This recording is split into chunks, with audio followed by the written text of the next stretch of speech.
Hey, how's it going, guys? We are back with, with what is actually the final reaction for season one of Boba Fett. Much to my very much contrary to what I actually thought last episode. I thought the last one was the finale. I don't know why. I might have seen a few tweets before that episode aired talking about how like the finale was going to be big and everything, and then I think I just kind of assumed, oh, that must be the finale, because then six episodes kind of felt like, okay. I mean, we've had, Star Wars, like Disney Plus stuff. I mean, albeit for Marvel, but we've had Disney Plus stuff with thingy 6 episodes and done and dusted before, so felt okay, felt kind of normal. But then, and I think, yeah, I think looking back, even then, I feel like, definitely, how like not having Boba in the finale of the Book of Boba Fett again.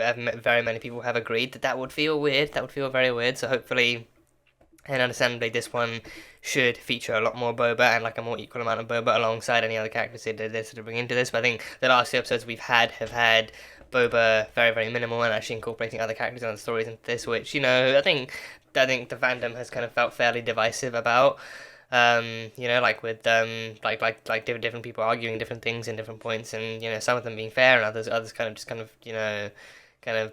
pulling kind of thoughts out of nowhere, and all that kind of stuff. So yeah, so now this is the finale. This one, episode 7, chapter 7. This one is officially the finale. So hopefully we'll see a lot more Boba in this, and like a culmination to the whole to the whole Pike Syndicate kind of story that he's had going on. I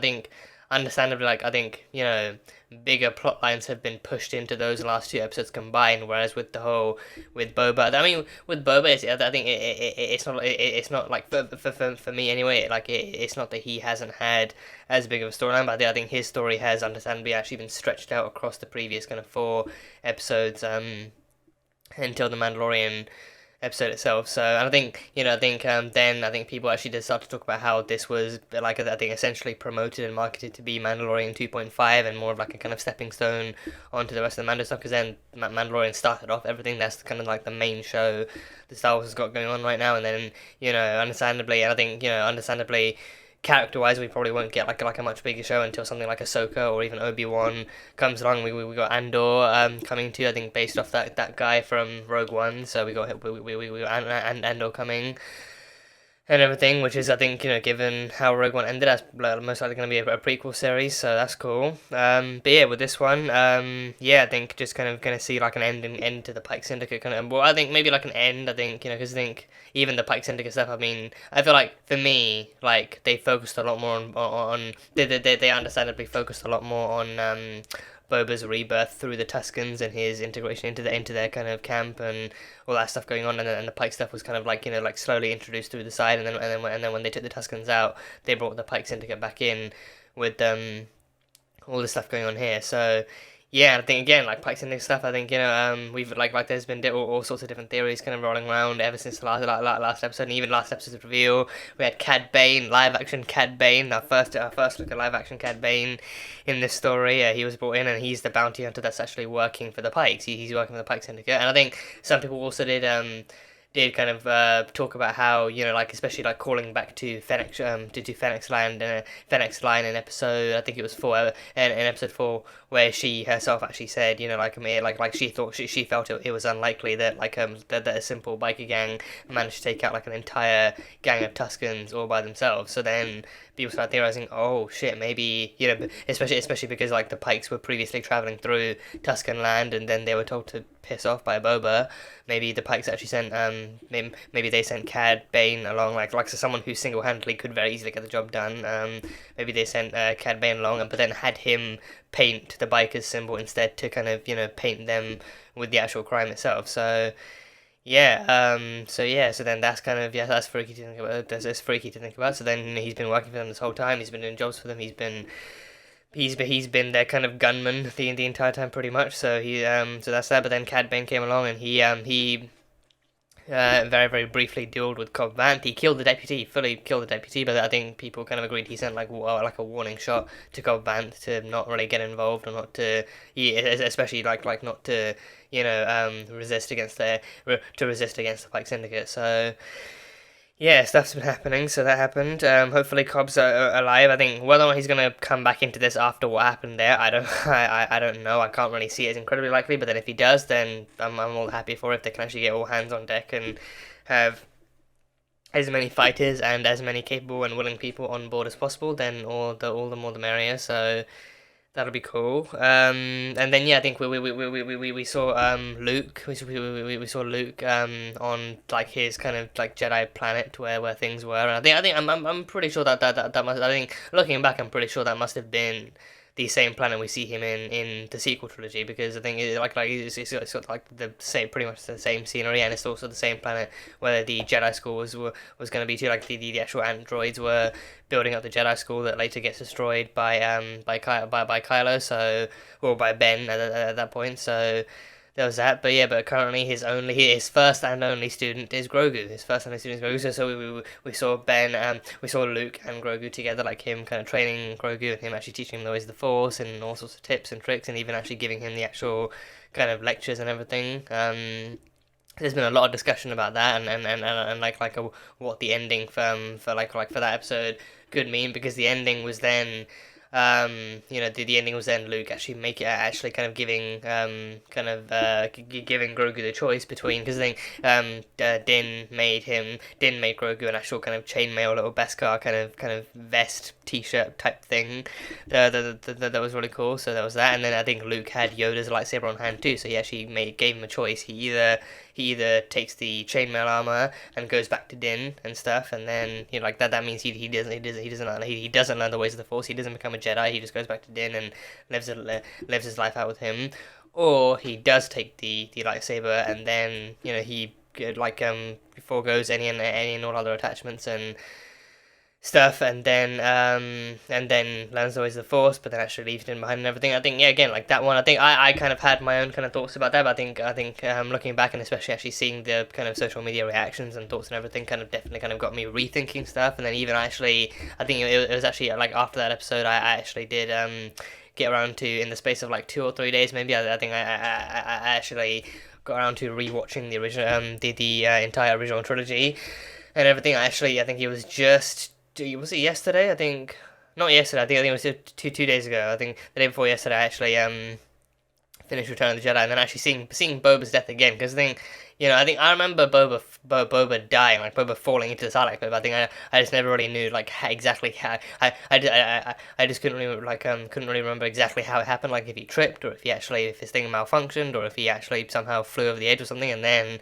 after seeing it was actually Han, like a blind Han with like a staff or stick or something in his hand, and he turns around and unknowingly whacks Boba in his jetpack, and it malfunctions, and he crashes into Jabba's kind of thing, and then he actually falls in. So I think rewatching that, actually getting some clarification on that, was actually some of the funniest stuff ever. So yeah, I mean, Boba in the original trilogy again, like that was some nice confirmation to have too. Boba really was not much in the original trilogy. He had like a few lines here and there, like one, maybe 2 lines in each movie. I think his most being Empire Strikes Back, and then that was pretty much it. And then he was just kind of there. He just kind of existed. He didn't really kind of have a purpose beyond being like a bounty hunter and everything. And even then, I think I felt like he was definitely a more prominent bounty hunter. Like he was the one that kind of was there more often, and I think out of actual kind of self-preservation, actual like him actually seeking out that kind of same opportunity over and over again. But I think besides from that, he really wasn't really much to begin with. So Book of Boba Fett is pretty much and of course any kind of prior appearance in like prior appearances in the prequels, and as well as any kind of stuff he has going on in the actual Clone Wars series too. That stuff will definitely kind of provide like a lot more backstory. But then in terms of the future, I think he really doesn't have a lot going on besides from the Book of Boba Fett. So yeah, he just really didn't get anything. I think he got the whole kind of intimidating figure standing in the background doing his thing kind of vibe in the originals, but then besides from that, nothing. And then the prequels finally, I felt like maybe the prequels actually managed to breathe some life into him, and now the sequel trilogy actually gives him new life and all that kind of stuff. So yeah, I mean, this is all stuff better saved for the review. I don't know why I'm actually stretching the intro out this long, but either way, but yeah, we had that, and then so I mean, yeah, I think people have actually been talking about how I think like people have had different opinions and different thoughts on exactly like you know, like on how they view that ultimatum, and exactly how they view Luke after he made that ultimatum, and what they think it means. And I think a lot of people kind of criticizing him giving Grogu that kind of ultimatum of actually choosing the Jedi life and actually foregoing all attachments, or actually, you know, like what, like thinking why he would actually enforce that kind of ultimatum onto Grogu, knowing that the no attachments thing doesn't work, and even he didn't really kind of like go along with it in the original trilogy either. Like he actually did trust his attachment, actually utilized them in like a very special way. So then people were kind of criticizing like why he would try that, well, why he would try that when he kind of should know, or should at least feel like it doesn't really work and anything. And then other people kind of saying like, oh, maybe this is him actually testing like where Grogu stands in reality and in the moment, because he could sense it from beforehand that, you know, like Grogu, like he felt like Grogu's heart wasn't really fully in his training. There was something holding him back, there was something still on his mind and everything. And then people kind of were delightfully remembering that, you know, Grogu is from the same species as Yoda, and as we know from that dude, he lived to be like 900 years old, so that species can live a long, long time. And, you know, Grogu will be alive for all of Din's life, but Din won't be alive for all of Grogu's life. So even if he does choose Din, I think the people kind of theorizing like, you know, that could be exactly why Luke is Luke is making him choose it, so that way, like, I'm hoping he does choose Din, because then he understands that, you know, the people in your life, your attachments are what matter, that, like, they're what make you who you are. So, like, he could be encouraging him to actually choose Din in the end, and to actually kind of go live his life with Din, make those memories, actually live a life with him, and eventually when he does lose Din to hopefully a peaceful death, then maybe then after that, after all those years, he can come back and continue his training. Probably not with Luke, because I think Luke probably won't be alive for that much longer after that either. So then eventually he can come back, and maybe in that time, maybe in that time he will have actually spawned some new teachers from his other school. Maybe he'll actually recruit some new students, maybe find some other force sensitive kind of pupils and, you know, recruit them. Maybe I don't know. I mean, don't even know exactly how the sequels might play into this. If that means that his next school straight after Grogu will be Ben, or if it's going to be someone else, or maybe if he's going to maybe if he might just recruit other kind of Jedi Knights to help him teach or something, or maybe if he might do something else. But either way, hopefully then once Grogu does, if that's the way that Grogu goes, then maybe once he comes back, he can learn the force from other people. So yeah, just like a theory I actually clocked onto that. I was like, I read it, and then I was like, oh yeah, you know what, that makes a lot of sense. I actually kind of feel annoyed I didn't really kind of think of that earlier. But then of course that's when that is actually one of the ways that the original trilogy rewatch actually did come in handy for me, like an actual genuine kind of refresh of exactly how the original movies went, and just how special they are and everything. So that was cool. And Ahsoka was there too. Ahsoka was there on the same planet too. She was actually just kind of hanging around and being a friend of the family and all that cool stuff. And she was there. She passed the message on. She passed the gift on. And she also she wasn't really sticking around either. So she had to go do her own stuff. Probably finding Grand Admiral Thrawn. So that stuff's still gonna happen. And then also kickstarting her own series in the near future too. So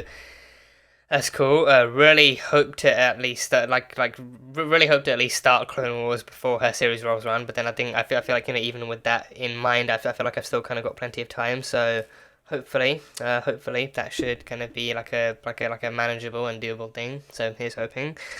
And then yeah, I think Din went to Tatooine, to Jabba's palace too. He's, you know, fully he's met up with the team, and he's met up with Boba and Fennec and everything, and he's fully integrated there as an enforcer along with Chrysanthemum and everything. So he knows of the situation, he knows what's at stake, he knows what's going to happen. So yeah, stuff has gone down. So now this is the finale. So yeah, this is officially the finale. Not just me talking out of assumptions, but this is officially the season 1 finale. So God knows if there's going to be a season 2, or if it's actually going to lead straight into Mandalorian season 3. I feel like that one might make a bit more sense, and maybe after that, get Boba Fett season 2. But either way they go, as long as they actually utilize these characters properly and actually, you know, give us, you know, some good content with them, then I guess I'm happy. So yeah, but yeah, that's pretty much all I can actually recall from the last episode. So on to episode number 7, chapter 7 of the Book of Boba Fett. So yeah, let's go. Yeah, the place. Yeah, is Garza dead? Is everyone dead? What about that Max Reba guy that plays the jizz music? Apparently it's called jizz music in the Star Wars universe. Yeah. There's a lot of credits to be made from that orange powder. Spice is killing our people. That's true. I mean, isn't spice essentially like drugs in this universe? Freetown is its name now. We're staying. The The people who live here need our protection. That's a fair point. You need to let them know you stand with them, and not just from your tower of greatness and everything. That's a fair point. Whoa, is Luke here? Is Luke back on Tatooine? That was R2, right? I saw like the faintest little dark tint of blue. And that's an X-Wing, that's gotta be Luke. That's gotta be Luke. Is Luke coming back home? Is he coming back home? Is he coming back to Tatooine? Oh my goodness, it's like a baby in the driver's seat, yeah. He's not here. There you go. There you go. She's like a grandmother to him. She's, you know, he comes to visit, she feeds him up and bulks him up and probably gives him a shitload of credits too, and then sends him on his way. I don't negotiate with gutless murderers. If that's not the quack to call it, Calling the kettle black, yeah, Star Wars version. I will only negotiate with the head of the Pike Syndicate. You mean the one that massacred your Tuscan family and blamed it on a speed bike gang? Oh, now he knows. Now he knows. Oh, now he's got more incentive to actually slaughter the Pikes. Oh, a shootout? A shootout? Really? No. Oh god, don't let these guys die. The locals are attacking. The locals? I thought we had a treaty. Oh, and the bodyguards, are they all gonna die? Is he gonna lose all the few armaments he has? Oh no, guys, oh no, off.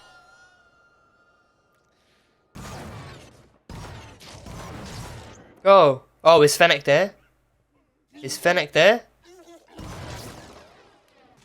Oh, she's there, okay, Fennec's there, yeah. Okay, great. Oh, Thank you. Manners. I like it. You're welcome. Yeah, no big deal. All in a day's work. Great, the mods survive. This is what happens when you cancel negotiations. This is what happens when you terminate negotiations. Everyone comes at you from all corners and takes out everything you have. It's a good strategy. It's a good strategy. We'll both die in the name of honor. In the name of honor. You sure you want to stay? He's with you to the end of the line, Boba. This is the way. This is the fucking way. He's with you to the end of the line. If I may offer an alternative, What? shall I continue? Oh, you've started now. I'll continue. Someday I hope to see the fabled obsidian cliffs of Obadiah with my own eyes. Read it. Agreed. Let us dispense with the pleasantries. You talk so fucking much. Do present the following offer. Go fuck yourselves. Perhaps we should discuss what you'd be willing to. Read it. Arid sands of Tatooine will once again with flowered fields fertilized with the bodies of your dead. Oh boy. He knows how to write a deal, huh? He knows how to write a deal. Oh boy. Yeah, and this guy's gonna pay for it. This guy's gonna pay for it. The two Mandalorians! The two Mandalorians! Yeah. Oh, this is so good. How good is his Beskar? Oh yes, knee rockets. How good is Boba's Beskar? Oh, that was good. Oh yeah, side shots and oh god. Oh yeah, servo rockets, servo rockets. Hand rockets, yeah. Oh. Oh, yeah, just dual shots, dual shots. Oh, this is so good. Oh god, they're just being spammed. They're being spammed with blaster shots. I owe you a nice long soak in the back to tank. Yeah, dude needs to treat that thing like a frickin' jacuzzi. Yeah, a jacuzzi or a sauna, yeah.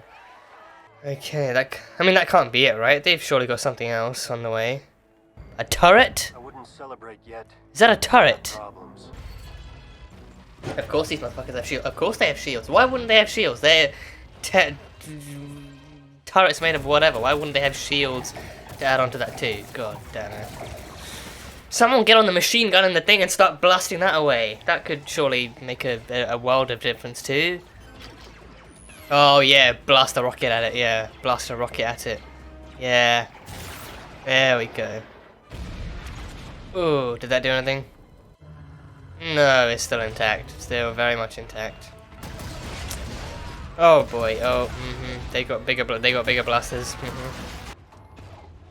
The Darksaber! Come on, this has to penetrate. The Darksaber has got to penetrate. Not even the Darksaber? Oh, God. We even have Grogu come in. He took out some stormtroopers in season 1, and he did some shit in season 2. You know, have Grogu coming in, his force lifting them or something. Oh, can his energy, can his bracket things break through? Oh, oh, oh, Chrysanthemum. I think his little knuckle things actually almost got through. Oh, oh, there we go. Yeah, Pike's down. Although the droid's hanging on for dear life. Hey, what are you doing here? Oh. Okay, little guy. I'm happy to see you too. I didn't know when I'd see you. This is all we need. This is all we need. It's okay. I missed you too, buddy. But we're in a bit of a bind here right now. Yeah. Oh god, a reunion in the midst of a battle. Could it get more Star Wars than that? Can it really get more Star Wars than this, really? Accelerate that thing, or I don't know. Whoa! Oh, yep, catch the baby. Catch the baby. Oh, Peli, please be okay. The Rancor! Boba can get the Rancor. I completely forgot about the Rancor. I completely forgot about the Rancor. He can get the Rancor. Yeah, I remember the Rancor from the original trilogy too. Yeah, in Return of the Jedi. Yeah. Oh god. Oh god. Please let this Rancor survive. Please let this Rancor live and actually. Oh, he's riding it. Boba the Rancor rider. There we go. Oh yeah. Oh, it sent it toppling. It sent it toppling. There we go. Cut off the guns. Cut the guns and the head and the face and the noggin and everything. Oh, is he gonna break it? Is he gonna break it? He's actually. Whoa! Oh, he caught one of the little bolts. Oh, oh yes, the Rancor's back. Rancor's back. Rip it to shreds. Yeah, there we go. There we go. You got him. You got him. Oh, and the Rancor comes in. The Rancor comes in. Yeah. Oh. Oh, oh no, oh. Oh god, oh, it's really digging in. Break the brain, break the brain. Shut it down.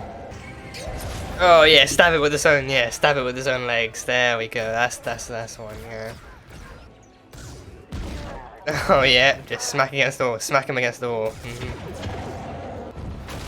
Oh, you can't hide behind pillars, you can't hide behind pillars.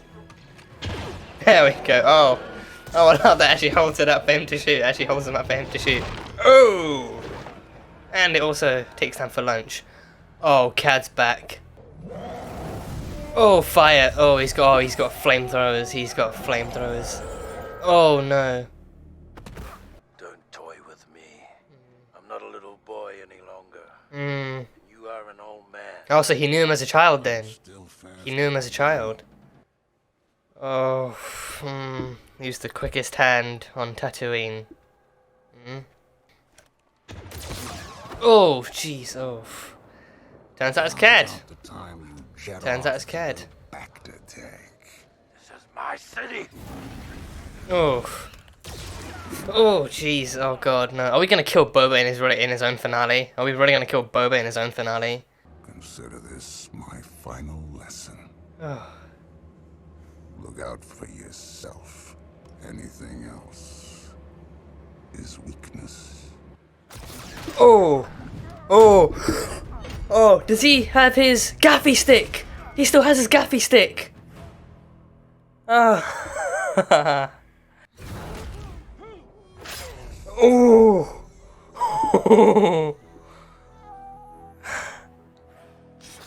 Oh! And Cad Bane is dead. And Cad Bane is dead. I mean, I guess for people who watch the Clone Wars, this would be the actual final ending to their story, whatever it is, yeah. Damn. Why are you shooting? Why are they shooting the Rancor? Why were they shooting the Rancor? The Rancor was on their side. Oh god, it's gonna be King Kong now. King Kong but Star Wars.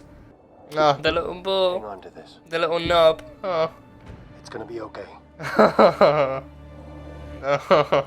The whites of his eyes. I can't bear seeing the actual whites of his eyes. Oh, Mando riding the Rancor now. Yeah, Din's gonna ride the... Oh, no. Oh god. Oh, good thing he's got that Beskar. Very good thing he's got that Beskar. Oh, don't eat Din. Oh. Really? Oh my god. Oh, he's gonna go. Is the Grogu gonna face the Rancor? He's gonna tame it. Maybe he's gonna tame it. Because you can tame it. You can tame the Rancor. Oh, it's very windy. Oh, I'm surprised he's not just being flown up in the gust. Just try and tame it. Yeah, use the Force. Connect through the Force. Connect through those midi-chlorians. Yeah. Don't even know if that's entirely how it works, but hey, I'm trying. Yeah, just connect. Use the Force. Connect through the Force. There we go. He's taming it. He tamed the Rancor. Grogu tamed the Rancor. That is one hell of a feat. No, he needs to connect to both of them just taking a nap in the middle of the street. Yeah, both of them just taking a giant nap in the middle of the street. Yeah, that's what's needed. Yeah. No, he's really snuggling up to it.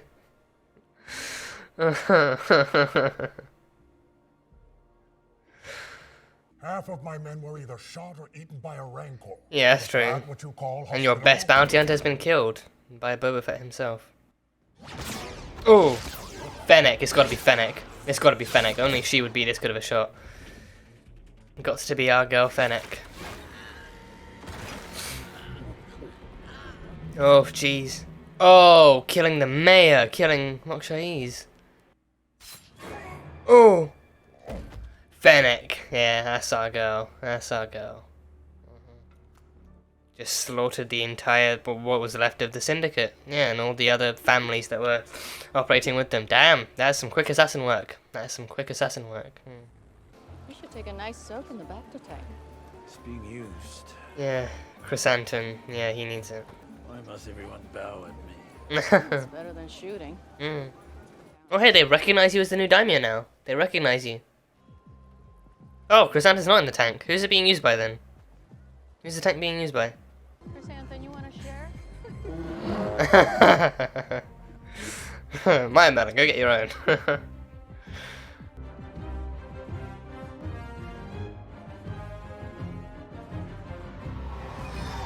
Oh, he's in the starfighter. Has he got Grogu in the little pod? Has he got Grogu in the He's got the Grogu in the droid pod. He's got Grogu in the droid pod. Look at him. What does he want to sit up front? Does he want to sit in Din's lap or something? Getting more and more adamant. Last time. What does that do? Oh, he goes super fast. Oh, he likes going really fast. Robert Rodriguez. Oh, yes. Oh, that was a good finale. That was a good proper finale. Robert Rodriguez coming back in with an amazing episode, an amazing finale. I think with Mandalorian, Dave Filoni directs more of the premieres and finales and everything because that's like his show. But with this one,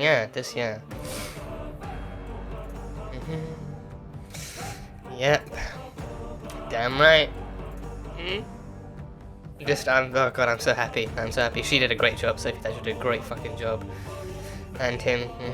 Everyone had something to offer. Who's in the Bacta tank? Who's healing up in the Bacta tank? Oh, is it Cobb Vanth? Oh, Cobb Vanth is in the Bacta tank. Yeah, Cobb Vanth. Who's this? I'm not sure who this is. Oh, is it that mod dude? Is it that mod guy? Is he gonna give Cobb Vanth mods? Okay. So that may well be Cobb Vanth. Not entirely sure. Is that it? Is that the only post thing? I think so. Yeah, I don't see anything else. Oh, I guess interesting. That was Cobb Vanth, right? I think let me go back and check. Grey hair, yeah, I think it looks like Timothy Olyphant. Yeah, I think that must be Cobb Vanth. Yeah, that must be Cobb Vanth. Yeah, that's got to be Cobb Vanth. And there's the mod guy. I think that must be the mod guy. He's got the same gauntlet and everything. Yeah, so it's the mod guy that Boba took Fennec to and gave her new mod. So he might Cobb might come back with some cool new tricks. So that'll be cool. That'll be cool. So yeah, the Book of Boba Fett finale. I mean, I liked it. I enjoyed it for what it was. It definitely felt like a finale. Definitely felt like a very action-packed, intense kind of finale. I think. I mean, despite the fact, I mean, it might just be me and my kind of inability to not worry or even over worry about fictional characters and shit. But even knowing that there was like a Mandalorian season 3 on the way, I still worried like hell for Din in this episode. I actually worried for him like maybe he gets gravely injured, or maybe he actually does end up near dying, or maybe they could put a thing where he's actually presumed dead, but then they only show the audience his body surviving, and then maybe that kind of thing happens and some kind of twisted shit gets pulled off. But I don't know. But either way, no, that didn't happen. But finale wise, it definitely felt like a finale. Definitely felt like somewhat of an ending. I feel like I feel like Boba Fett's portion of the story, and it feels weird to say Boba Fett's portion of the story because I think this story is the Book of Boba Fett. But then I think obviously episode 5 and 6 did actually interweave some Mandalorian stuff in here and there to actually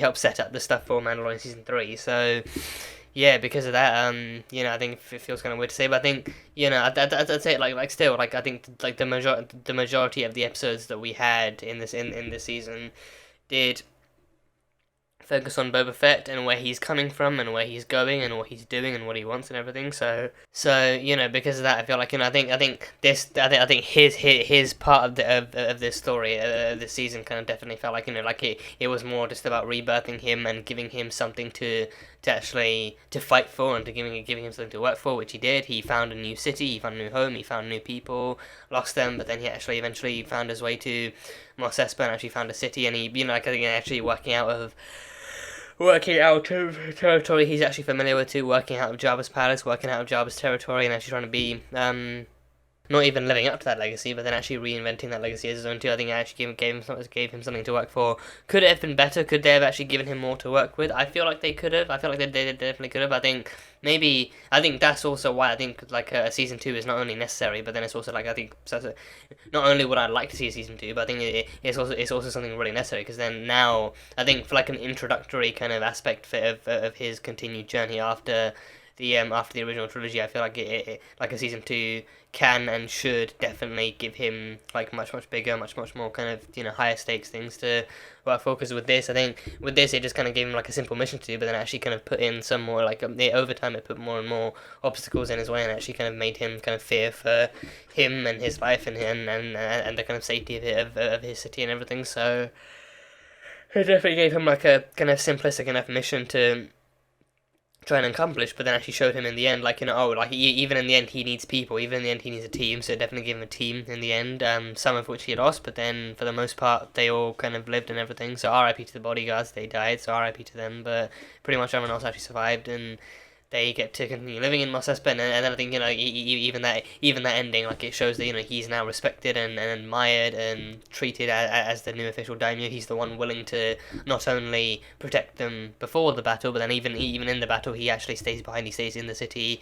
He takes on the attackers head on and everything. So that's the kind of daimyo that they've come to actually kind of recognize and respect and everything. So I think that's all he ever wanted. He said from the beginning, right from the beginning, he's going to rule with respect, and then he's going to rule with respect, but then that also includes respecting his people enough to actually kind of fight with them and to actually defend them head first, instead of actually running away and hoping things blow over, or even actually waiting for other people to do the job for him. And he himself is an experienced kind of fighter too, so he can easily having one that's actually a bit of both too, an actual kind of a bit of a diplomat and also an actual fighter, is actually the kind of shown to be a more ideal combination in times of leadership and in times of kind of crises like this too. So in that sense, and in a few other senses of Boba's kind of continued character kind of presence in the story and in the universe too. I felt like they did like a pretty decent job. Like me, I found myself getting interested and invested in this story. I wanted to see like what they would do with Boba. I was happy, but definitely feel like, you know, I think going forward we can definitely get more. Going forward we can definitely get more. I think if this was just like them kind of like reintroducing him in, then them not kind of smashing every single ground and ceiling available. I think if they want to start off kind of this kind of softly, so to speak, then I guess that just kind of goes to show that it kind of goes to show that if and when they do a season 2, then they clearly hopefully will be able to and will recognize their ability to actually take risks a bit more and actually do some more stuff. But I think right now, I think for this one, like for his reintroduction to the universe, I feel like it's really not terrible, but it could be better. It's not terrible, but it definitely could be better, and they could definitely give him a lot to work with. And actually, you know, I think easily like the biggest problem people had, and at least then, like I think, well, one of them, because I think to begin with, the biggest problem people had was feeling like the Book of Boba Fett wasn't really that exciting for them or that interesting, or they didn't really match up to the Mandalorian thing when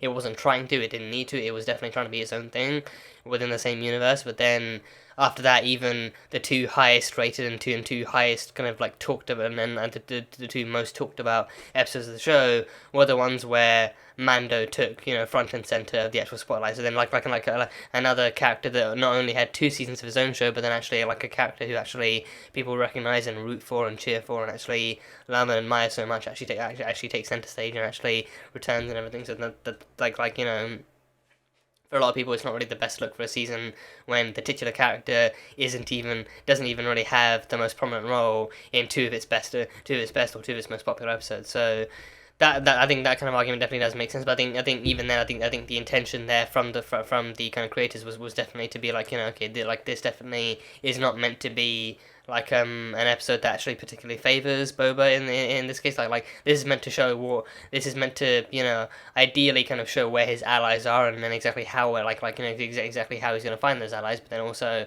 you know, like Mandalorian season 3 is still coming, so then now we actually know like now we can actually give you some hints as to what the story might be there and actually tease you there as to what you can expect, and then what story stuff you can expect now because of what we had happen with Din in episode 5 and 6. So yeah, then after those theories that the Pikes were the ones responsible for the Tusken tribe being killed, we finally got confirmation that the Tuskens were in fact responsible for it. And then of course, to like them kind of knowing that the Tuskens had some previous kind of pre-existing beef with the Nikto speed biker gang, they kind of passed the blame onto them with the branding and everything. But then apparently Cad Bane wasn't involved. I think that was the kind of connecting kind of theory too. That they not only did the Pikes actually take out the Tuskens, but then they actually had Cad Bane doing it. Like he was the one, because then like the bikers obviously couldn't do it, because then, you know, like they wouldn't be able to handle them. But then Cad Bane being the kind of master bounty hunter, being the bounty hunter that he is, being the skilled fighter and skilled sharpshooter that he is, he was the one who actually did it. But I think I think I might have to go back and check that scene again, because I can't tell if there's some kind of sarcasm or snarkiness or some other kind of social kind of cue that's flying past my head right now or something. But either way, I think it just kind of felt to me like Cad Bane actually seemed surprised that the Pikes would do that, and the Pikes actually managed to do that and everything. So then it's like that kind of got me wondering, like, oh, what, like, does he really not know? Like, was he not the one that they actually enlisted to actually do that thing? Did they either do it themselves, or did they actually kind of hire someone else to do it or something? So apparently he didn't know. Apparently Cad Bane didn't know, or he did, and he was being sly. So. And I think in the middle of the episode, they actually kind of like semi-confirmed that Vanth was dead, that Cobb Vanth was dead. I think when the Freetown people came along, Mando, Din said, you know, I'm sorry about, you know, the Marshal, and then they said, oh, they gunned him down in cold blood. So then I think I thought in that moment I figured, oh, that's probably kind of some kind of confirmation that Vanth is in fact there, because I mean he still could have been injured from the shot, but then maybe like he actually did die from the injury, so maybe he bled out, or maybe there was maybe the wound was too deep or something. So I think he could have easily been more conscious after that blast shot compared to the deputy, who was actually blasted a bunch of times. But then with Cobb Vanth, maybe he got injuries, but then clearly he did, because then the post-credit scene, or the mid-credit scene rather, does in fact show that Cobb Vanth is in the actual back to tank. So I thought maybe after his injuries, I think because even in the episode after Chrysanthemum showed up after having been beaten brutally by the Pikes, I think and the Trandoshans even Boba Fett did tell him, oh, after this you deserve a lot, like a nice long soak in the back to tank. So then after he said that, like, yeah, then and then at the end he told Fennec, oh, the back to tank's in use. And then I thought, oh, it must be Chrysanthemum, but then Chrysanthemum was standing right there. So then I was like, oh, who actually might be using him? Maybe he did, because then he got rocked about. Maybe he's got some bruises, or maybe he's got some other kind of deep rooted bone injuries or muscle injuries, muscle injuries that need healing or something. So. But no, I think Cobb Vanth, him having been the one directly blasted by Cad Bane, he's the one who needs it. And then I think he even hired the mod guy too. I think Bob actually tracked down the actual mod guy that he took Fennec to, and he actually hired him to personally come to the palace and actually do some modifications from there. So yeah, Cobb Vanth is returning. Cobb Vanth is coming back to us, and he's gonna have some cool modifications to do. So I mean, his wound was his shoulder, so I don't know if they're actually gonna tear the arm off and give him like a bionic one or something. That would be cool. If Cobb Vanth with like a bionic kind of arm would be one of the coolest things ever. That would be one of the coolest things ever. So. I wonder maybe if that's what they might do, or maybe even give him like a kind of like a shoulder plating replacement or something. So I don't know, like a bionic arm would be cooler, but then I think maybe that would take more work. But I think depending on how bad the injury is, maybe like they might actually need to amputate the entire arm thing off, like with Bucky and the Winter Soldier, like how the fall actually kind of damaged his arm too much, and they had to kind of like take the rest off and then actually implant the bionic one in. So. I don't know, I guess we'll see. But Cobb Vanth is alive and resting, and he's well, and he's resting. He's healing up in the back to tank, and then he's going to get some cool modifications at the hands of that mod dude. So that will be fun. That will be fun to see how... hopefully he returns in Season 3. Hopefully he returns in Mando Season 3. So yeah, it'll be cool to see him and Din reunite. So yeah. And Grogu returned. When the X-Wing came in, because I think it was then... I think it was after. I think it might have been after. I think before or after the kind of ambush thing at all different corners of Tatooine, where the people were actually striking at all of Boba's corners and everything. I think it was either before or after that. But then the X-Wing came in. Peli detected the X-Wing coming in on her systems, and then it being an X-Wing alone, I think, and then of course I think that there was that one shot. There was that one shot of R2 in the droid compartment and everything. And I could just about tell, because I think it was like that, at that point it was still flying through space and it was really dark and everything by that. But I just caught the faintest kind of blue tint of the circle around his head and everything, so I figured, oh, like that must be R2. But then if it's R2, then what does that mean? Is he on a ship? Is he on the X-wing? And then the X-wing flattened out but flying through space towards Tatooine. And I thought, oh, the X-wing's there. Oh, maybe Luke's coming back after after all this time. Maybe he's actually coming back and he's actually coming back home to Tatooine and stuff. So I thought, oh, I was fully ready for like a Luke return. Maybe even Luke actually, because Luke came in the finale of The Mandalorian and murked all of the other kind of killer droids. The Din barely managed to kill one of them, and then Luke ended up decimating all of them and everything. So he definitely proved himself to be a helping hand in like crises. So I thought, oh, maybe he might come in and actually help be the turning tide in this war too. But no, Luke was nowhere to be found. Grogu, that little green, just that ball of joy and sunshine and fur.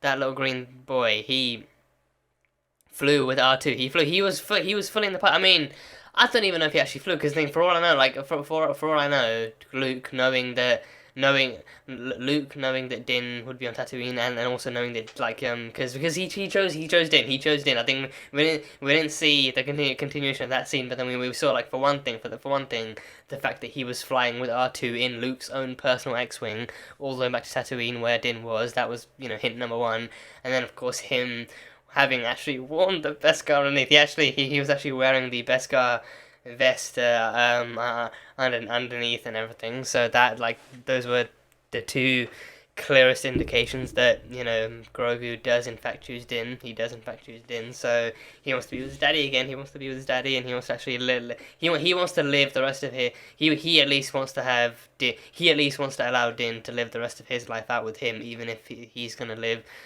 far kind of beyond Din's lifespan. So I feel like that might have been the actual that might have been the logic used there too. I think with the Grogu and like the amount he misses Din, just maybe like he actually did kind of like maybe Grogu himself, because I feel like maybe Grogu himself might be maybe somewhat aware of the fact that he might be at least somewhat aware of the fact that he might live longer, and he's capable of living longer. Or either that or Luke is. And I think maybe Grogu being Grogu, like him just being a child, him not really understanding or knowing much, but then him deep down knowing he misses and he loves Din. Maybe he actually did choose the Beskar out of love and out of that attachment, but then Luke recognized that attachment and actually recognized his love and his his kind of attachment towards Din. He recognized that, and he said maybe he even actually shared the little tidbit that oh, the Jedi Master Yoda managed to live for 900 years, so then that means that your species is capable of living far beyond any of us, so that means that you can easily spend the rest of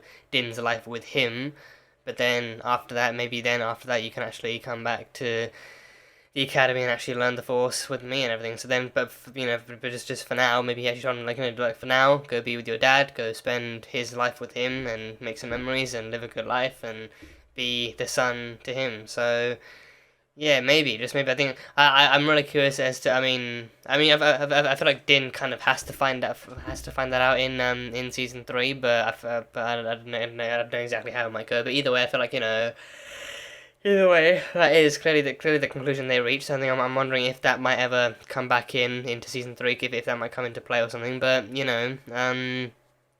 Grogu definitely showed some pretty kind of from what I can remember, I think he only had a couple of moments here and there, because I think Din especially did not want him near like any kind of like firefight or anything. So I think he only had a couple of moments here and there. But I think from what he did use, he showed some exceptional use of the Force. I think he already has learned like a fair enough amount in the time that he's been trained by Luke, so that was cool enough. But yeah, no, seriously, he chose the Beskar and he flew to Mos Eisley with R2, and R2 was there too. I wonder maybe if R2 himself can actually connect to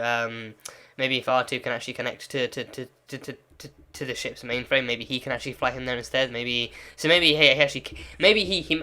was just a drop off. Maybe he was literally like maybe Luke actually sent R2 to be his actual kind of space Uber pilot or something. So maybe he actually had R2 program the ship and actually fly him to Tatooine, and then after he leaves, he flies the X-wing back to Luke and everything. So maybe he actually just dropped him off on Tatooine, because now Grogu is actually in the actual N1 starfighter. So now he's actually in Din's ship and everything, and they fit perfectly. So there's that. But yeah, so Grogu came back and he chose his daddy. So all is right with the world of Star Wars when Grogu and Din Djarin are reunited as father and son in this world, in this story. All is right. So yeah. But honestly, that reunion scene on the actual carriage was some of the softest stuff that Star Wars has ever given to me.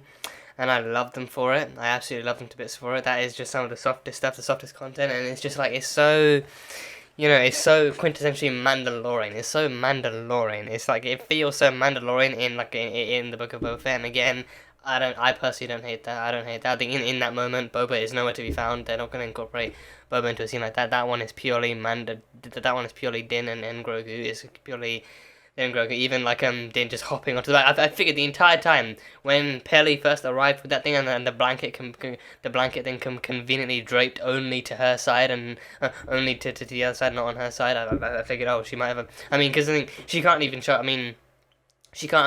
On the one hand, you wouldn't recommend that she bring Grogu to a place like this, but then in her defense, she didn't know like a war had already started and there was already gunfire here, so she didn't know not to bring him. So that's her defense. But then but then of course like naturally speaking, she also just wouldn't bring she wouldn't come to Mando without bringing Grogu to Mando, because then that's the whole reason she's here. So.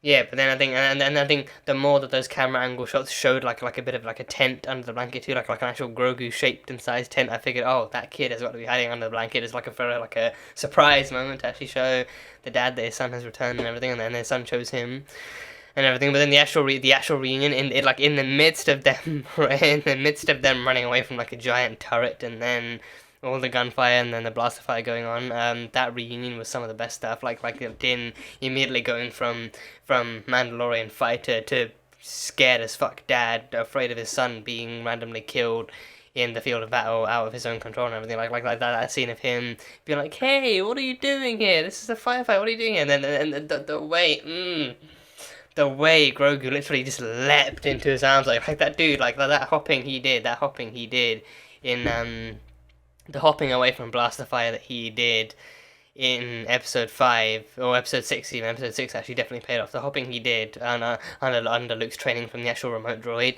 definitely paid off, because he leapt from that thing like he was on like he leapt from it like he was on like a trampoline or something, and just landed straight into Din's arms, and he just, oh god, that scene. And then again, like the way Din, like his voice just goes from really gruff and, you know, like aggressive and stuff to immediately soft and attentive and caring. Like even when Blasterfire is still going past his head and he's still like in the midst of like actual warfare and stuff, he still finds time and space and energy to actually kind of transfer back into the into the warm dad that Grogu knows and loves. So that scene, I'm gonna rewatch that scene again and again and again, just to feel something, just to actually feel some warmth and passion and love from this goddamn season. So they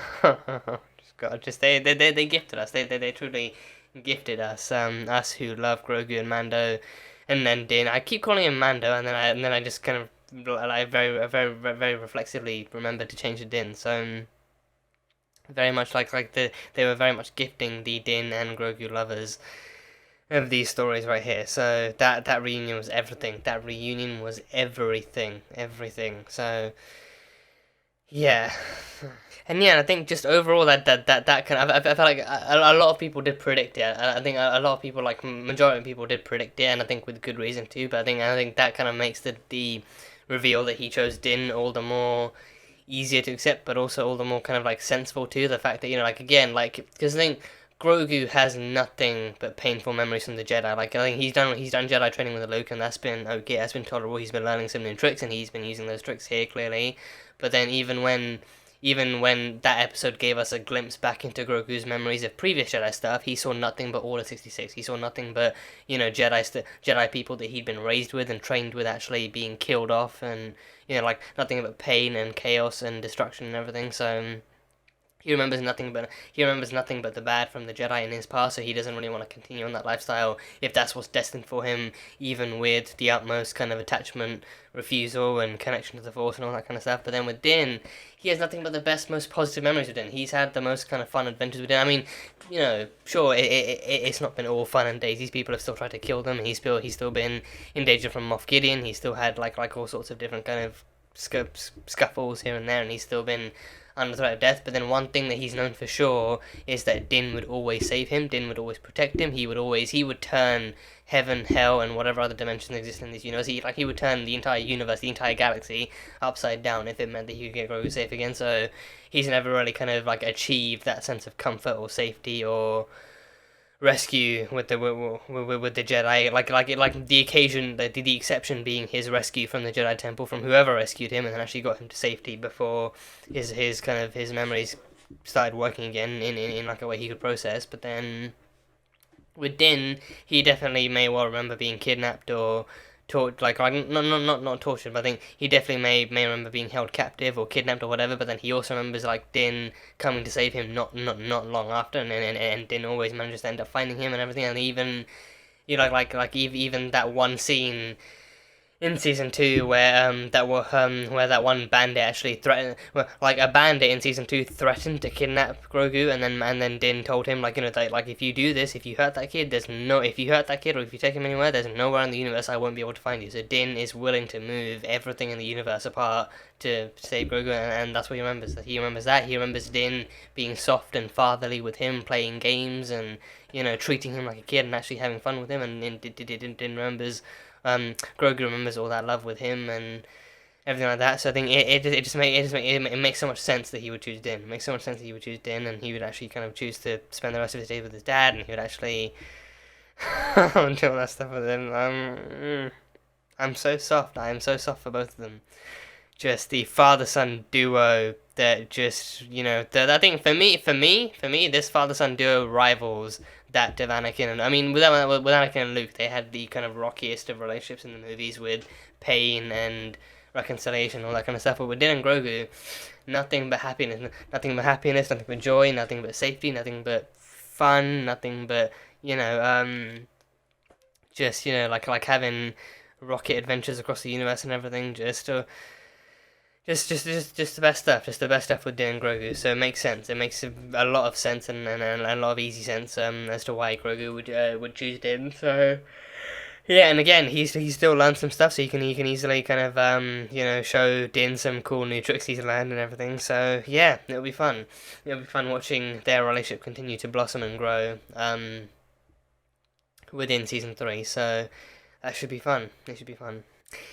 And even that ending of because again, I think that then they did reveal that even like especially with the droid port thing taken out of the N1 Starfighter, that gives Grogu plenty of space to be the one just up there, sat there chilling with his toy. He doesn't get snacks, he'll probably get snacks, but I think he mainly with his toy, the little ball toy, all the way back from season 1, that little ball knob thing from the lever that he liked pulling off and playing with, and then Mando gave him season 1. I've actually started a rewatch of Mandalorian season 1 too. I've actually kind of missed the kind of nostalgia of the earlier days and actually gone back to season 1, watching like the first 3 episodes, and I think it's just been such a wild ride to see how far we've come. Like, and it's like just seeing how almost like how quickly over the course of like an episode that having Grogu kind of changed him, and how like he goes back for it all after all that time and everything.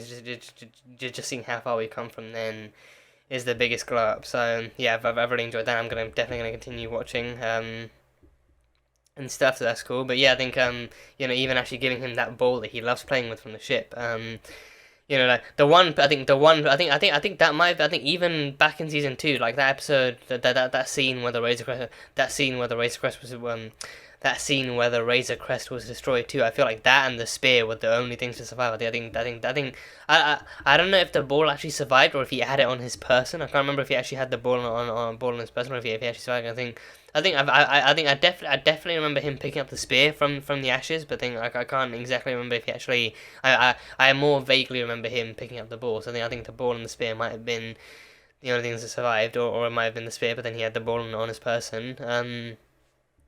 But that ball is easily like the kind of his favorite thing to play with, his favorite toy. I think he even used uses the Force to play catch with play catch with Din, like actually just kind of like force sucking the ball out of his fingers and all that kind of stuff. So he remembers that. So then yeah, he just has the ball with him, and even that final scene of him knocking repeatedly. Nope, just like him getting more aggressive with his knocking each time too, and then Din finally being like, okay, fine, but last time, and he pulls the lever and they just go flying into the depths of space, and Grogu just having the time of his life. Like, I think that this ship is easily much faster than the Razor Crest 2. I think the ship is easily it being the ship it is, it being the type of ship it is easily much faster and more powerful than the Razor Crest. I think he's easily gonna have so many more joy rides in this one compared to the Razor Crest. So he is very, very happy and very enthusiastic about actually going at like sublight speeds in the Starfighter and everything. So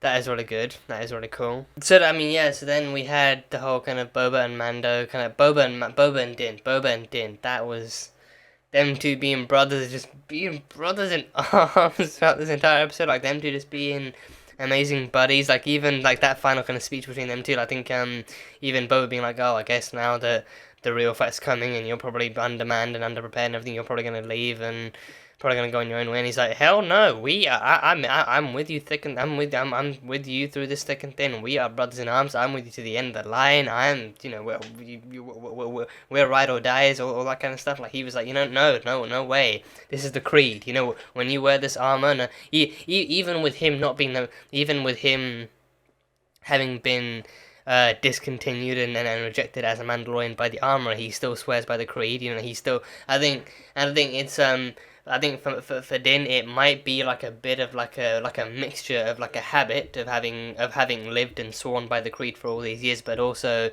he still has a great respect for the creed too. I think even when Boba asked him like, oh, you still buy into that kind of crap, and he's like, yeah, I do. It's the way. Like it's kept him alive for this long. He's sworn by it for this long. It's never really done him any harm. He's sworn by it. So one thing that's kept it's been his one kind of constant in life. He's sworn by the creed, he's kept by the creed, he's still held like I think he still definitely holds like a deep respect for. He still holds like a respect for the armor. He still holds a respect for the Mandalorians themselves. He still kind of like, he knows he was pushed out because he broke the rules. He was pushed out because he broke their rules. He broke the creed and all that kind of stuff. But then deep down, he still holds a great respect for it. He still acknowledges it, and he still acknowledges its importance and everything. And especially in a time like this when Boba could really use his help, this is the one time that he needs it. Like he knows the creed would come in handy more than anything else. Like he knows like the creed dictates that, like in a time of need, he must stick by another Mandalorian as well. So for him, there has never been a way before this one right here. This is the this way is the way more than any way that's ever been the way before. So if that made any sense, I hope that made sense. But you get the drill. You get what I'm trying to say. So yeah. And I think deep down as well, like Boba also kind of like has a respect for that too. Like I think because he doesn't fully buy into all the creed stuff, but I think deep down he knows it is pretty much like the kind of basic tenet of like loyalty and friendship and that kind of allegiance and everything too. Like I think because Din did pretty much kind of offer his services in any way he could. He offered to help out in any way he could. So I think he was kind of offering him the easy way of actually he was offering him the easy way out of actually leaving now before things got too dirty, and actually kind of like, because he came by to see what he could help, but then he's like, if by any chance you do want to leave, then he might have actually he might have been disappointed, but then he also kind of like could have probably still understood and actually kind of offered him the easy way out. But then I think he now holds like an even greater sense of admiration and respect and friendship towards Din for having stayed and for having fought as hard as he did for as long as he did and stuff and stuff like that whole kind of like that whole kind of verbal scene, like that whole kind of dialogue between them before they went out and did their thing was just some of the most kind of like friendliest and warmest and actual kind of like the most kind of solid like again like Din upholding the solidarity and loyalty aspects of the creed more than arguably more than he ever has before. Him sticking with Boba, him knowing Boba needs that help, and him knowing that not only did he promise to be there for Boba, but he also he wants to. He wants to help out Boba. Like they fought before. They know each other. They trust each other. They know what each other is capable of. They actually kind of know the kind of gravity of the situation. So he knows that he wants to be there for Boba. He wants to help him fight. He wants to help out a friend. So that kind of thing, the Boba and Din friendship, just it gets me. It gets to me. So actually seeing them fight. Oh my god, the way they came flying out with their jetpacks and just blasting from both of their corners and everything, the way they both came out, and then they both did their thing. Even the moves too, actually, like having blasters in one direction, having knee rockets in another, and even having blasters in one direction, having hand rockets in another too, like them utilizing all their gadgets and them doing all their things and stuff like that was cool. But then eventually they did start to get bogged down a bit from the blast shots actually bouncing off of their Beskar armor and them actually kind of huddling over together and actually kind of struggling to withstand the force and quantity and frequency of all the blast shots and everything. So not to say they actually walked away from it perfectly, but they did definitely hold their own, and they did hold each other as well. So definitely some loyalty there, definitely some solidarity there, so that was great. And then of course the Freetown reinforcements came in, so the people of Freetown did come in and actually help kind of save their city, their town, their planet and everything, so the people of Freetown. So I think unity and solidarity ran strong in this episode of people from all corners of Tatooine just kind of coming together to fight and to help save their planet and to protect their planet from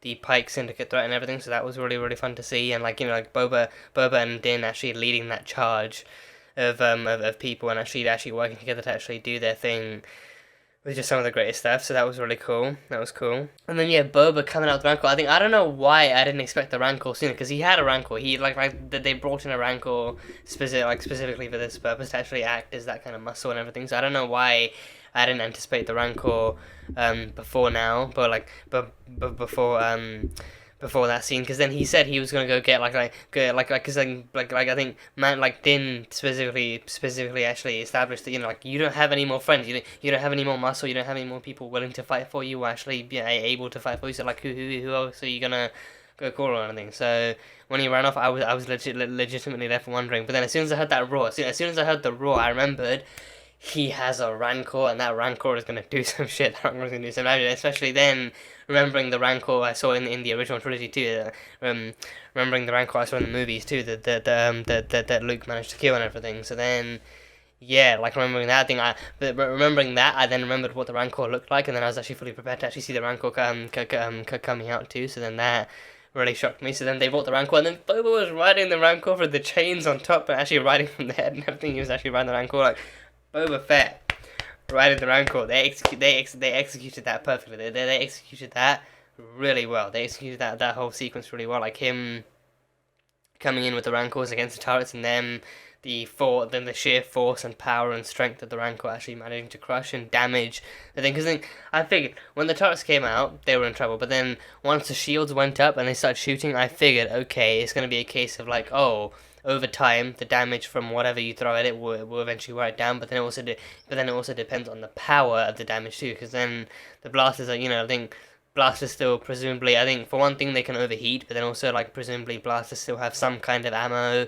kind of so like some kind of rendition of ammo that you use in them, like be it like cartridges or any kind of charge that you use in them. So blasters can easily presumably and easily run out of ammo too. So maybe even in like following that logic, maybe then you actually run out of blaster charge or blaster ammo before you actually manage to so much as actually weaken or penetrate the shield. So then like just how long are they actually willing to do that? And then, even then they're trapped behind the actual charge, behind the actual carrier, and the turrets are still coming in. So I think even if they actually wait until they can penetrate the shield with their blasters, then it's going to be a really long time, and then they could even lose more people.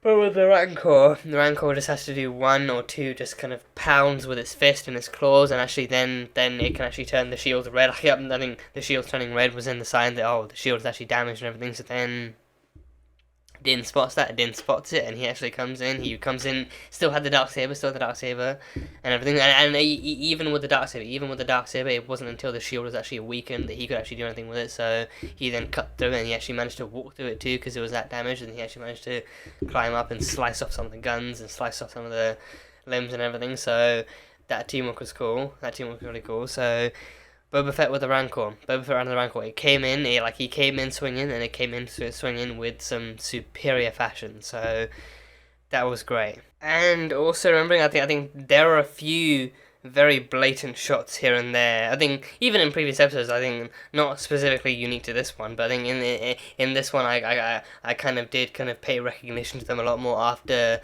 After they brought Boba in with the Rancor. After they brought Boba in with the Rancor, I did actually remember them and pay recognition to them a bit more. But there were some pretty flagrant and blatant shots where they showed the actual mythosaur insignia on Boba's actual shoulder plating. I think that's because and even rewatching season one.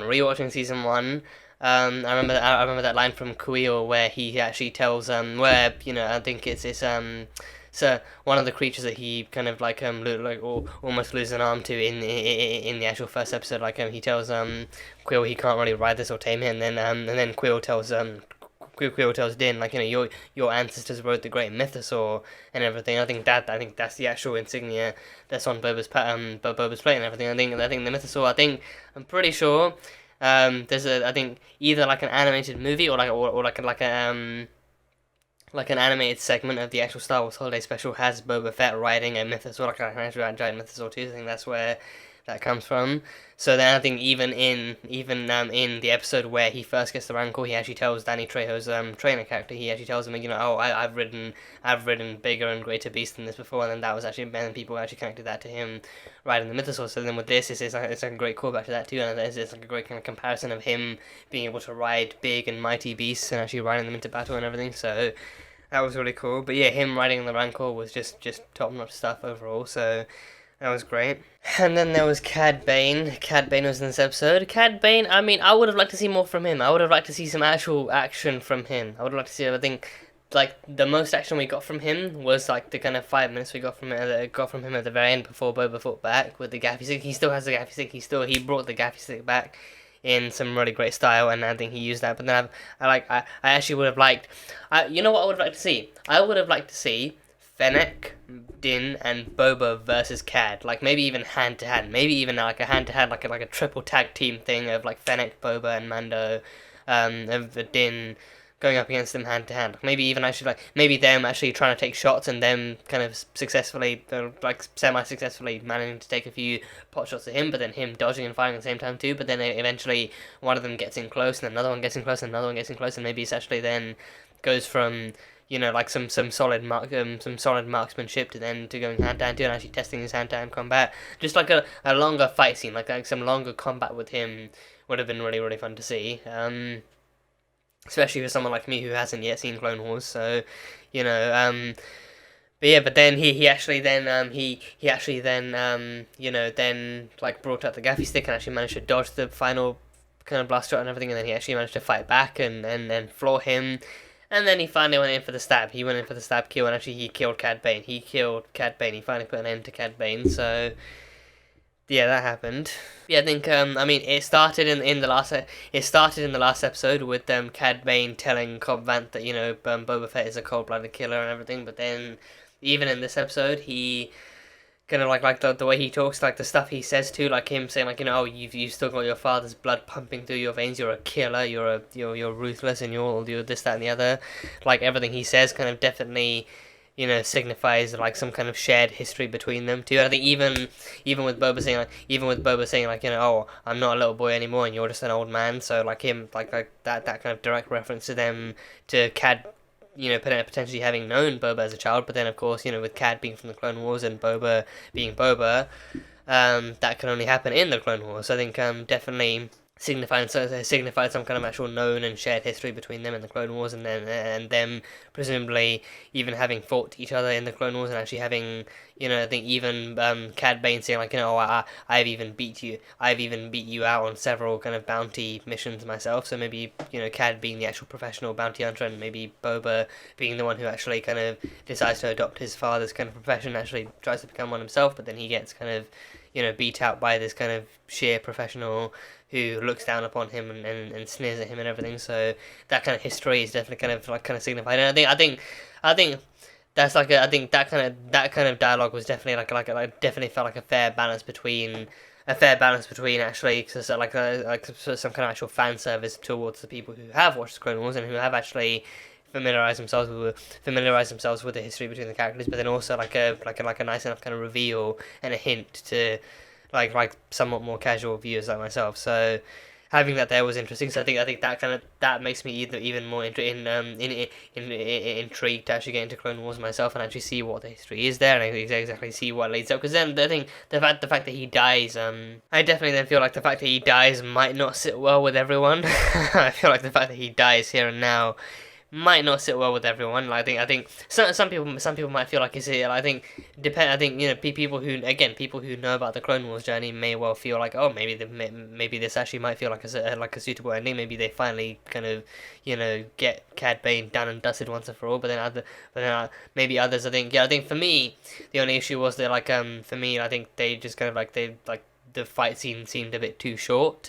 So maybe if they actually gave him like an actual good run in with Boba and actually had them actually duking it out properly and then gave him a death, then maybe it might feel a bit more kind of earned. I think even for like an ending, even if they have history behind them, I think I think for me that kind of history that's hinted at kind of shows that so then surely the fight between them should have gone on for longer. They're both experienced fighters, they're both experienced marksmen, so maybe the fight should have actually gone on for just a little bit longer. Maybe they actually should have shown off some of the shared kind of history and anger between them too. Maybe if that history is full of anger and judgment and revenge or whatever, then maybe they could have showed a bit more of that in the actual final duel. But then no, they just kind of had some attempts here and there, and then finally Boba fighting back and ending it once and for all. So I don't know. I mean, with the Clone Wars being as long as it is, and being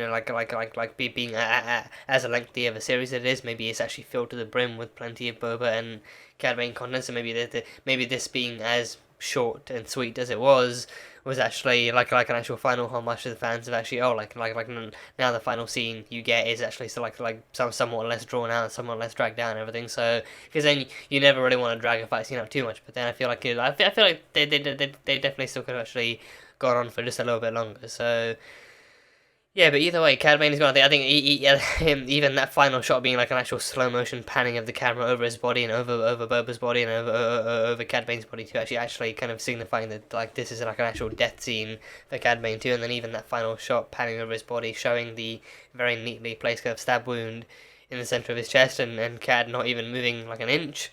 Definitely felt like some pretty strong clarification that, you know, oh yeah, Cad Bane is dead now. He is officially dead. He's done and dusted. So that happened. So yeah, but again, definitely going to be getting it, because again, I mean, even Cad Bane's inclusion in this, I feel like was just to bring him back and to actually kind of and to reincorporate him into Boba's life and actually bring like an old face and like an old potential enemy from his past back to haunt him and to actually kind of showcase their strength again. So for that sake, I think maybe Cad Bane like was done well in that sense, but I feel like there was a lot more we could have seen from him, and a lot more they could have actually given us from him. But again, that's all in Clone Wars, so that's just me. That's just me being me. That's just me kind of like, you know, like reiterating that I really need to watch Clone Wars and see what there is there that kind of proves so fruitful for payoff like this. So yeah, but Cad Bane is gone. He is dead. So yeah, rip to him. R.I.P. to Cad Bane. So yeah.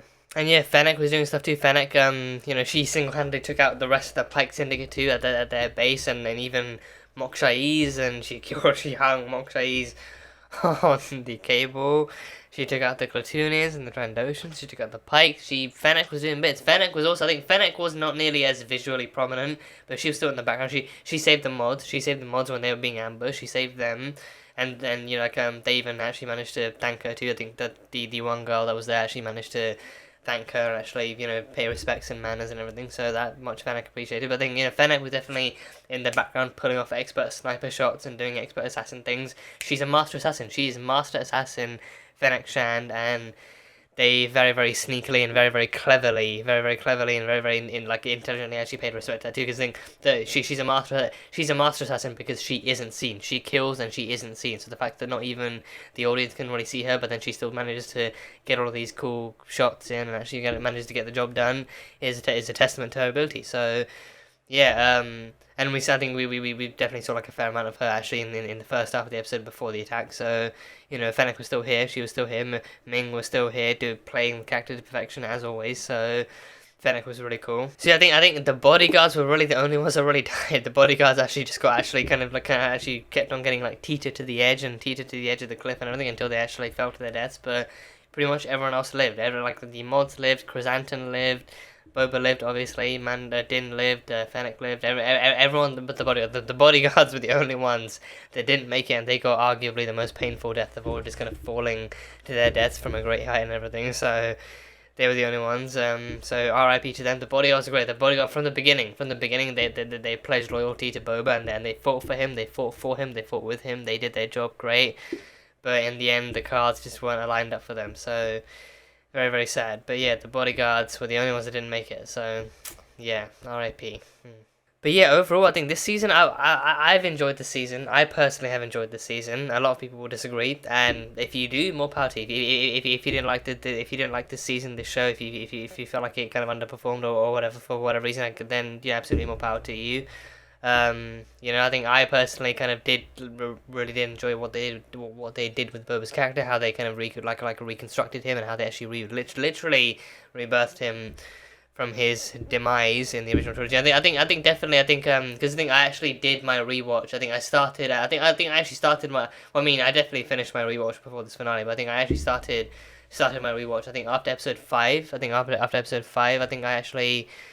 I think episode 6. I think probably episode 6. I think it was actually in the days between episode 6 and this one that I actually did. I think I actually managed to watch all 3 films over the course of like 2 or 3 days. So fairly kind of simple kind of task. So yeah, so I did that. I think actually doing my original trilogy rewatch between then and now definitely kind of has helped me helped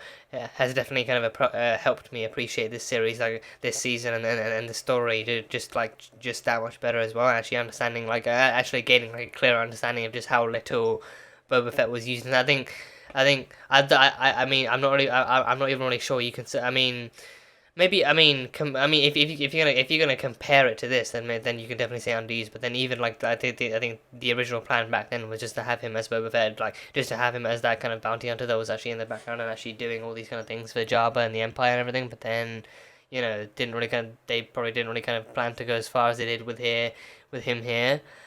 So if you're gonna compare it, then definitely an underusage. But then now, with this being set straight after the sequels too, this definitely kind of brings him into like a new light, a more positive light, a more kind of nourishing light, and a more kind of fleshed out light. And actually kind of gives him like a future worth fighting for, and like a character kind of like a character arc worth fighting for, and everything. And I think it definitely shows him actually fighting for it actively too, and I think Tamara Morrison too did a great job actually rebirthing the character and actually playing him in a way that was likable, in a way that was kind of compassionate, and in a way that was kind of reasonable and understandable and stuff, and actually kind of like helping to portray him as a character that was actually worth rooting for in the end too. Like, he is not just like some kind of ruthless bounty hunter or killer. He's like he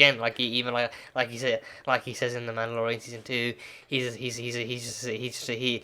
like his father before him, just a simple man trying to make his way through the galaxy. So like for him now, that just means trying to find a way to survive. But then it means surviving in like a very reasonable and like a very, very peaceful way too. He won't randomly kill people and mug them or rob them just so that he has something that he can spend or consume in somewhere. Like he is a man, like a simple man, trying to make a living and trying to actually kind of lead with some integrity and some dignity and compassion and everything. So that was the whole point of him actually coming to Mos Espa and actually doing what he did, like him taking over from the legacies of both Jabba the Hutt and Bib Fortuna.